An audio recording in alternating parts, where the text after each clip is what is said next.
Assalamualaikum warahmatullahi wabarakatuh. Pada kesempatan kali ini kita akan membahas tentang struktur kontrol dalam Japa.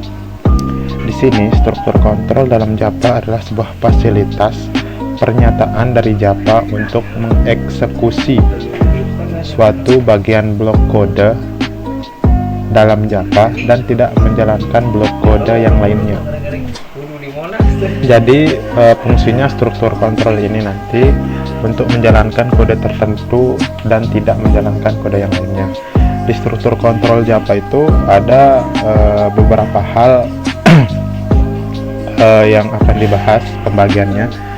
Yang pertama itu struktur kontrol keputusan atau logical control statement.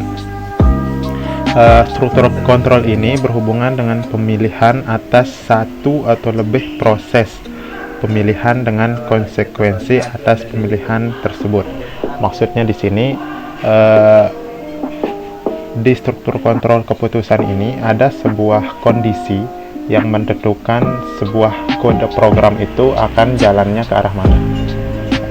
Di struktur kontrol keputusan ini dibagi menjadi 3 bagian. Yang pertama itu yang bermodelkan if. Modelnya itu seperti ini. Ketika ada sebuah kondisi dan nilai kondisinya itu true atau benar, maka akan menjalankan satu statement. Dan ketika kondisi itu bernilai false, maka nanti di sini ada end if. End if ini maksudnya statement itu, kontrol itu akan terhenti tanpa adanya sebuah statement yang akan dijalankan. Itu untuk model yang pertama yang hanya menggunakan if. Kelemahannya di sini ketika pernyataan dari kondisi ini bernilai salah, sistem ini atau struktur kontrol ini akan langsung selesai. Jadi permasalahannya ketika dia benar ada statementnya, ketika dia salah dia langsung selesai. Jadi masih ada kekurangan ketika statementnya itu bernilai ketika kondisinya itu bernilai salah, maka muncullah yang if else, yang bagian kedua.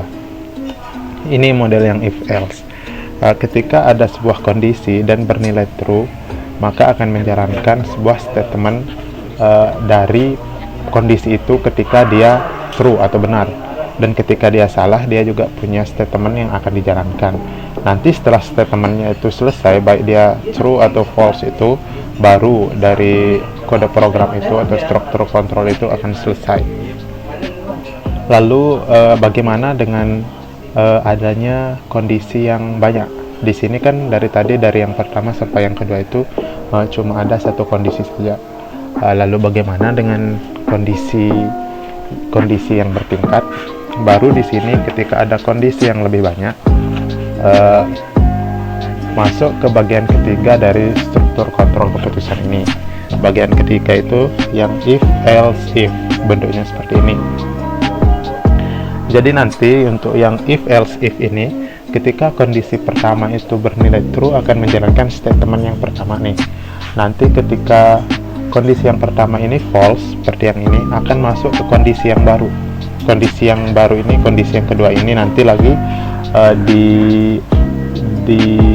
dicek apakah nilainya true atau false lagi. Ketika ada true, dia jalankan statement yang kedua yang benar. Ketika dia false, nanti apakah ada kondisi lagi atau tidak. Ketika tidak ada kondisi, maka nanti kode programnya akan selesai. Tapi di sini ada 3 buah kondisi yang akan dijalankan. Jadi nanti ketika kondisi kedua ini bernilai false, akan masuk ke kondisi yang ketiga. Modelnya seperti yang kondisi pertama dan kondisi kedua. Jadi ketika dia kondisi ketiga ini bernilai true, dia bakalan mengerjakan statement yang ketiga. Ketika dia bernilai false, maka dia akan selesai, kode programnya akan selesai. Begitu juga dengan statement yang pertama, kedua, ketiga. Ketika sudah bernilai true dan dijalankan, maka kode program itu akan selesai untuk struktur kontrolnya. Sampai di sini dulu pembahasannya. Untuk contohnya akan kita lanjutkan di video selanjutnya. Terima kasih.